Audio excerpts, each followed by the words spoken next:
This is Abe Freetanzer from cinemadailyus.com, and I'm so thrilled to be speaking with Raymond Lee about Quantum Leap. How are you today? I'm doing great. How are you? Good, good. What kind of pressure did you feel about stepping into these roles, and has that alleviated over the course of the two first seasons? There was pressure. Yeah, of course.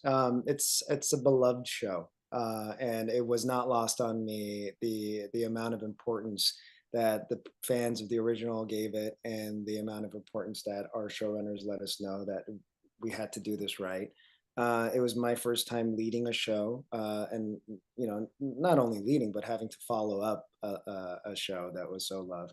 So of course there was pressure, but I also recognize pressure to be something that is a great responsibility. And I also don't want to do anything if there isn't pressure. If I'm not feeling my heart pounding, then I know that it's not important to me or my heart's not in it.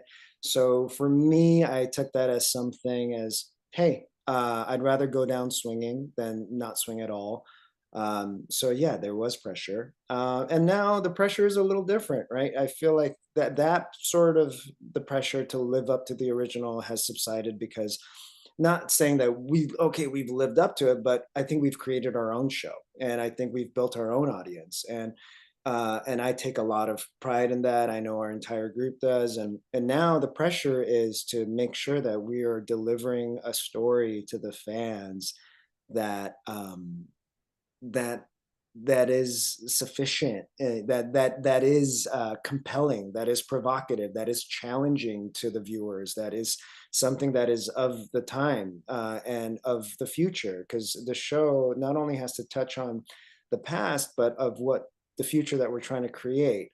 So we want to make sure that we are hitting all the right notes, but also if we're not hitting the right notes, how we can do that even in a beautiful way. So the pressure never stops, but that's what we sort of thrive on. So Mostly, do you follow what fans think? I don't know. I made the mistake of doing that back when I used to do theater, or not used to, I still do theater, but when I was doing theater more frequently. But I recognize that being on a network show, you are on a moving train.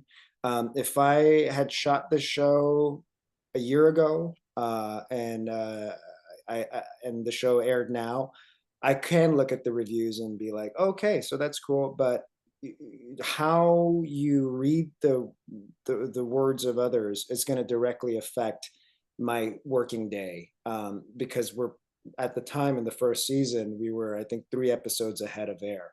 So we were, episode 5 was airing, we were shooting episode 8. So if I were to read anything on episode 5, it would directly affect my day and my mood. And so I learned early on, treat it like it's a play, and if you read the reviews on opening night, you're kind of screwed. So I just kind of stay away from it. You have a favorite leap, and has that changed since you've been asked this question many times, I'm sure? They're all my babies. I can't, and I love every leap for a different reason. And I will say that I have an episode that stands out just because I think it was the first time our show really showed what it was capable of doing, and it was this episode called Leap Die Repeat, where it was an homage to Kurosawa's Rashomon, where you got to see the same event through a different character's eyes. And there's a moment where Ben dies, and everyone thinks, and it's the first time in the show at this point that Ben had died, and he flatlines, and everybody thinks he's gone. They have to deal with it, and then the heart pulse starts up again, and then you realize that he's in another body, so he has just leapt into another body in that same moment. And it was just really cool, even on the day, especially with that incredible guest cast. We had Robert Picardo, who is a sci-fi legend, and to have him create that same performance over again, to go back to where Ben dies in this sleep. And so there was 6 leaps in one episode, essentially, and I thought that was a really cool convention. Awesome, I agree. Well, for more great conversations like this, you can subscribe to the Cinema Daily US YouTube channel. Thank you so much, Raymond, for your time, and hoping for some news about season 3 soon. Yeah, me too. Thanks.